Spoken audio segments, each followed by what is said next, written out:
Hello दोस्तों, मैं स्वाति। आज मैं आपको सोनिया गांधी जी का देश की बहू होने के नाते उन्होंने देशवासियों को एक पत्र लिखा है, उसको मैं पढ़कर सुनाऊंगी। इसको आप अपने दोस्तों के साथ शेयर करें और कमेंट सेक्शन में अपनी राय अवश्य दें। ये बहुत ही मार्मिक पत्र है, कृपया इसको ध्यान से सुने। मुझे मेरा राजीव लौटा दीजिए, मैं लौट जाऊंगी। नहीं लौटा सकते तो मुझे इसी मिट्टी में मिल जाने दो। आपने देखा है ना उन्हें, चौड़ा माथा, गहरी आंखें, लंबा कद और वो मुस्कान। जब मैंने भी उन्हें पहली बार देखा तो बस देखती रह गई। साथी से पूछा, कौन है ये खूबसूरत नौजवान? हैंडसम, हैंडसम कहा था मैंने। साथी ने बताया, वो इंडियन है, पंडित नेहरू की फैमिली से हैं। मैं देखती रही नेहरू की फैमिली के लड़के को। कुछ दिन बाद यूनिवर्सिटी कैंपस के रेस्टोरेंट में लंच के लिए गई। बहुत से लड़के थे वहां। मैंने दूर एक खाली टेबल ले ली, वो भी उन दूसरे लोगों के साथ थे। मुझे लगा कि वह मुझे देख रहे हैं।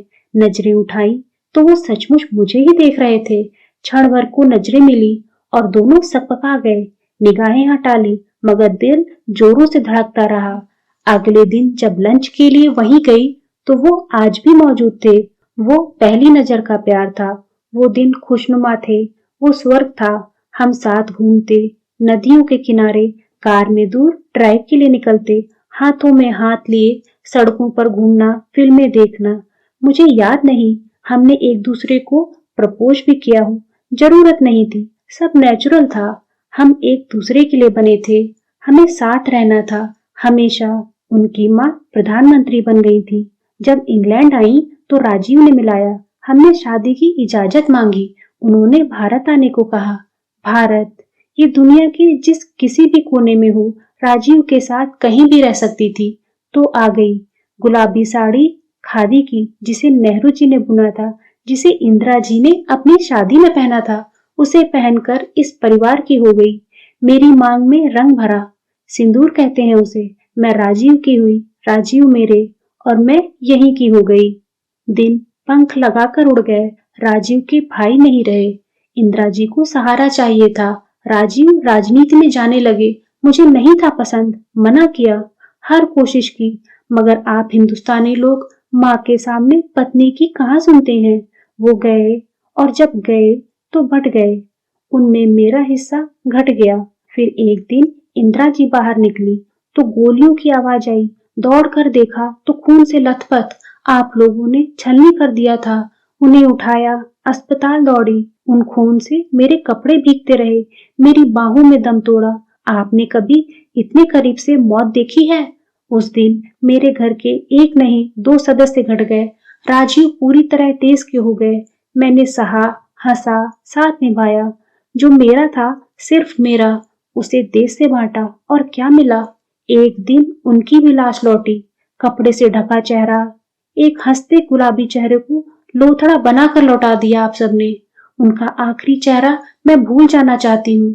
उस रेस्टोरेंट में पहली बार की वो निगाह, वो शामें, वो मुस्कान, बस वही याद रखना चाहती हूँ। इस देश में जितना वक्त राजीव के साथ गुजारा है, उससे ज्यादा राजीव के बगैर गुजार रही हूँ। मशीन की तरह जिम्मेदारी निभाई है। जब तक शक्ति थी, उनकी विरासत को बिखरने से रोका। इस देश को समृद्धि के सबसे गौरवशाली लम्हे दिए, घर और परिवार को संभाला, एक परिपूर्ण जीवन जिया है। मैंने अपना काम किया है।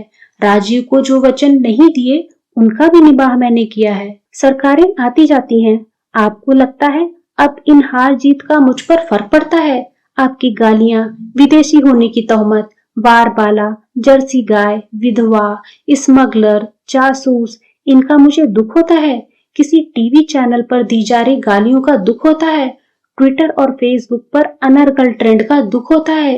नहीं, तरस जरूर आता है। याद रखिए, जिससे प्रेम किया हो, उसकी लाश देखकर जो दुख होता है, इसके बाद दुख नहीं होता, मन पत्थर हो जाता है। मगर आपको मुझसे नफरत है, बेशक कीजिए। मैं आज ही लौट जाऊंगी, बस राजीव लौटा दीजिए। और अगर नहीं लौटा सकते तो शांति से राजीव के आसपास यहीं कहीं इसी मिट्टी में मिल जाने दीजिए। इस देश की बहू को इतना तो हक मिलना चाहिए शायद।